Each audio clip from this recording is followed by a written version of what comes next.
Hi, I am Aditya Mathur. Hi, I'm Niels Steppenhauer. Together, we will take you through a short tour of our secure water treatment test bed, also known as SWaT. SWaT has a physical part, which I will focus on. And a cyber part that I will focus on. Okay, let's go.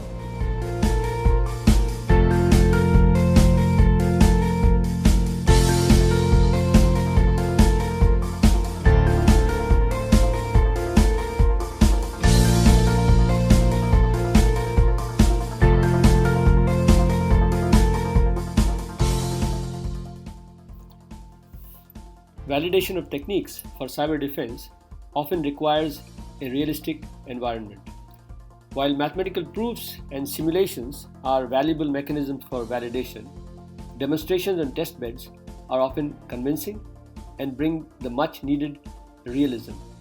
It is with this belief that iTrust has embarked upon the design and construction of test beds to support research in the design of secure public infrastructure. In this short video, my colleague Professor Niels Steppenhauer and I will take you through SWaT, Secure Water Treatment Testbed.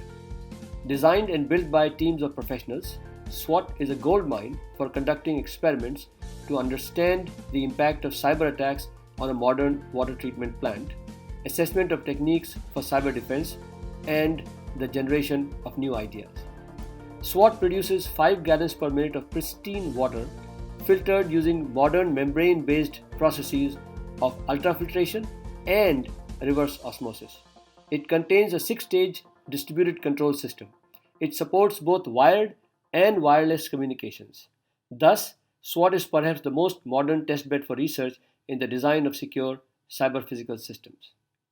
Let us now take a tour of the testbed. We are now at stage 1 of SWaT, also known as raw water processing stage. This is the control station for this stage. It contains dual Allen-Bradley PLCs. One PLC serves as the primary and the other as backup that immediately takes over when the primary fails. Each of the 6 control stations in SWaT is configured with a dual PLC configuration. The purpose of the controller at stage 1 is to manage the flow of raw water from the inlet to stage 2. Water flows into tank T101 when the motorized valve located behind the tank is opened. Water flows out of the tank to stage 2 when this constant speed pump is turned on. Tank 101 is marked with 4 level indicators: HH, H, L, and LL. These visual indicators correspond to numerical values of water level in T101 and are used by the PLC to control the valve and the pump. All tanks in SWaT carry the same level markings. The level sensor is an ultrasonic level sensor. The water level is transformed into a 4 to 20 milliampere value that is finally digitized to indicate to the PLC the water level in the tank. All tanks are fitted with an ultrasonic level sensor. These are 2 sensors to measure the pH and oxidation reduction potential of the raw water. The measurements are transmitted to the PLC in stage 2. We are now at stage 2 of SWaT, the chemical dosing or the pre-treatment stage. The controller in stage 2 is responsible for adding an appropriate amount of 3 chemicals to the water: hydrochloric acid, HCl, sodium chloride, NaCl, and sodium hypochlorite, NaOCl, for disinfection and pH and ORP balancing. These 3 sets of dual dosing pumps are controlled by the PLC at stage 2. This is stage 3, the ultrafiltration stage. The PLC at this stage turns this pump on to move water from tank 301 through this UF or ultrafiltration unit to tank T401. The ultrafiltration unit contains a large number of micrometer membranes to remove solid matter from incoming water. This stage contains several motorized valves to control the flow of water into and out of the ultrafiltration unit, as well as sensors to measure pressure values. For example, this is a differential pressure meter to measure the pressure drop across the ultrafiltration unit. This pressure drop is used to decide when to initiate the cleaning cycle for the unit. In addition, there are several other flow and pressure meters to monitor properties of water going in and coming out of the ultrafiltration unit. The filtered water is held in tank 401 that serves as a feed tank for the reverse osmosis unit. Stage 4 is meant for dechlorination of water before it is moved through the reverse osmosis units. This is done to prevent oxidation of membranes in the RO unit. The PLC controls the ultraviolet dechlorination unit to remove free chlorine from the water from tank 401. The controller may also use sodium bisulfate, that is NaHSO3. Dechlorination is necessary to remove free chlorine before water is fed into the reverse osmosis unit. The ORP, which is oxidation reduction potential, the ORP monitor is used to measure the absence of chlorine. The dechlorination process reduces free chlorine to harmless chlorides and readies the water for feed to the RO unit. Stage 5 controls a variable speed pump to feed water through a two-stage reverse osmosis unit labeled RO501, RO502, and RO503. This stage is by far the most complex of all stages in SWaT in terms of programming and physical design. The complexity arises due to the sensitivity of the nanometer membranes in the reverse osmosis unit to free chlorine and to any solid particles. Permeate from the RO unit is sent to tank 601 and the reject to tank 602. The permeate is recycled into the raw water tank. The reject is used to clean the ultrafiltration unit. Stage 5 contains several sensors and protection devices. There are flow meters, ORP and pH meters, motorized valves, and a cartridge filter.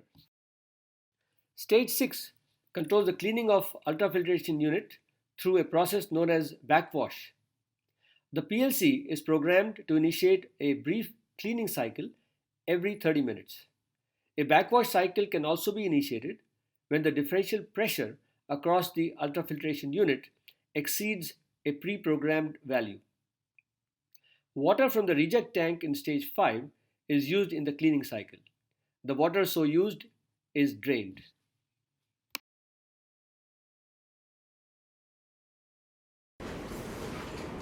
Okay, so I'm going to talk about the networking and control side of SWaT in a little bit more detail.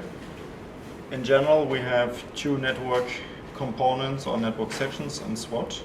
We have what we call the level 1 network and the level 0 network. The level 1 network contains the historian and SCADA server, and in addition it contains the STAR topology which connects all the PLCs in SWaT. SWaT consists of 6 main process stages. Each process stage has its own main PLC device and a backup PLC device. All these PLCs are connected together through this level 1 network STAR topology. In addition, each process stage and each PLC is connected to local sensors and actuators through a level 0 network. This level 0 network is also Ethernet based, and it connects to PLCs in particular. In most of the cases, the PLC is connected to a remote I/O unit, which is going to do the conversion to analog signals to the sensors and actuators. In both the level 1 and the level 0 network, the industrial Ethernet IP protocol is used for communication. This industrial protocol is in particular used by Allen Bradley products. Although the name is Ethernet IP, it's not directly related to Ethernet or IP. Instead, it's running on top of TCP.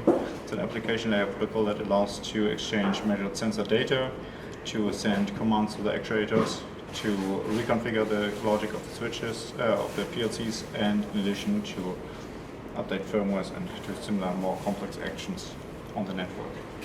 So this protocol is being used both in level 1 and level 0 network. The level 1 network contains, of course, the SCADA workstation, the historian, and also the HMI. These will periodically query all the PLCs for current data of the sensors and also send new control actions if required. So we're going to have a look now at the central switch that we're using, the connected SWaT topology. This central switch has 24 ports and it connects all the PLCs, and it also allows us to essentially get a copy of all the exchange traffic through several mirroring ports.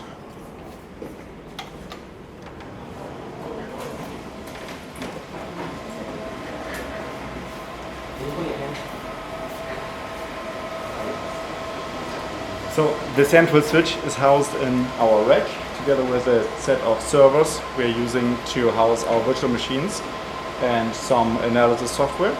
So in total, currently we have 4 hardware servers here which are running a larger number of virtual machines, and in addition we have the central switch here. Currently we only have one 24-port switch. You see here all the gray cables are essentially connections coming directly from the PLCs. So the PLCs are using the switch to communicate with each other. In addition, we have the SCADA and the SCADA workstation and the storing connected to this. The HMI is connected to this as well, and we have then 4 ports which are essentially providing a copy of all the network traffic that is being exchanged for later analysis. So and this copy of the traffic is fed into the other servers, and on these servers we have a number of virtual machines running that are running intrusion detection software, for example. We also have external collaborators. For example, this company here is setting up its own intrusion detection system to analyze the traffic that is exchanged in the plant in real time. So this was the level 1 network, and now we'll have a look at the level 0 network. Each process stage has its own cabinet which houses the main PLC and the backup PLC. The PLCs are of course connected to the level 1 network through a wired Ethernet, and in addition there's a second network, the level 0 network, in this cabinet which connects, essentially it's a ring topology, Ethernet ring, which connects the PLCs with each other in a redundant fashion, and in addition it connects it with the remote I/O unit and other components which are also able to talk Ethernet IP.